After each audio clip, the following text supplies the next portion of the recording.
মার্চের 11 তারিখ বোনের জন্মদিনটা আসলেই নেইমারের কিছু একটা ঘটবেই। হয় গুরুত্বপূর্ণ কোনো খেলা থাকবে, নয়তো ইনজুরিতে পড়ে হাসপাতালের বিছানায় শুয়ে থাকবেন। গত 11টি বছর ধরে ঘটছে এমনই। সমালোচকদের সন্দেহ, বারবার বোনের জন্মদিন পালন করতেই চোটের বাহানা ধরেন ব্রাজিলিয়ান তারকা।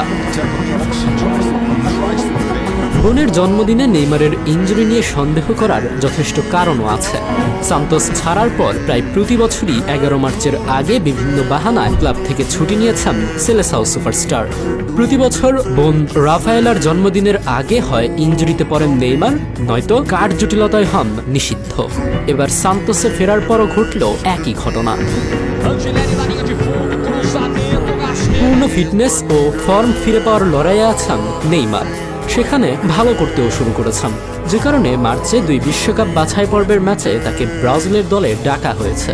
এর মধ্যেই আবার নতুন ইনজুরির বার্তা দিয়েছেন নেইমার। মার্চের 11 তারিখ ঘনিয়ে আসলেই চোটে পড়েন নেইমার।